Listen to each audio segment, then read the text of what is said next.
My name is Kent Swig. I'm the one who was the Chinese scholar, lived in China, as I was saying, in 1983, after I graduated from Brown University. I took my undergrad in Chinese history. I grew up in San Francisco, moved to New York about 24 years ago or so, and actively involved in the real estate business. I come from a family business that was started by my grandfather, so I'm the third generation. My grandfather started as an individual.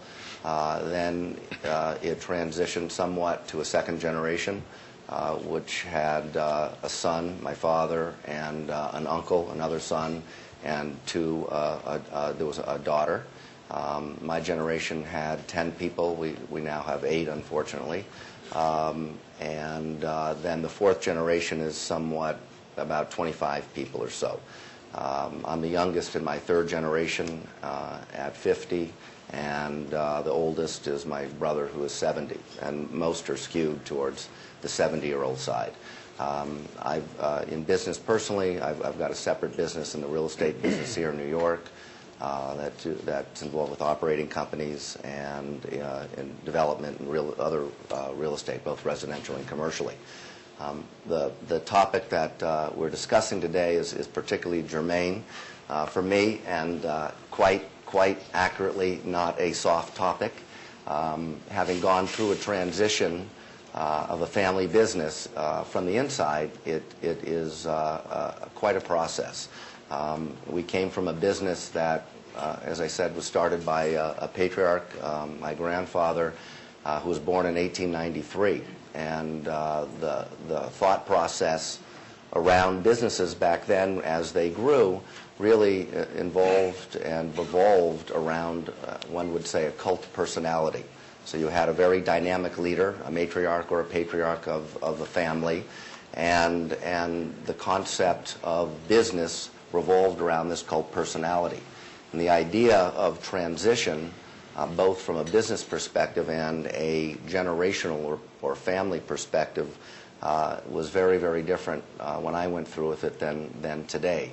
The idea of taking the essence of a cult personality, which basically would run a business around the person, and if Florence was next to me and was in charge of development, but I was doing a foundation meeting, and I'd grab Florence and come with me, because that's how the business operated. It was around the one person, and it didn't really have institutional policies and procedures. So making a transition in a business from a, quote, mama and pop organization, no matter how large, and trying to institutionalize that with policies, procedures, governance documents, and also making a transition into a multi-generational business, which also takes the transition from an individual personality into governance documents and operating procedures and policies, is quite an extraordinary thing to go through. In today's world, we really are blessed. There are many, many professionals. There are organizations like this to supply information, guidance, help, examples, bringing in people who've done it before, so you don't feel out alone. We tended not to do that. We were sort of stuck at that second generation or first generation.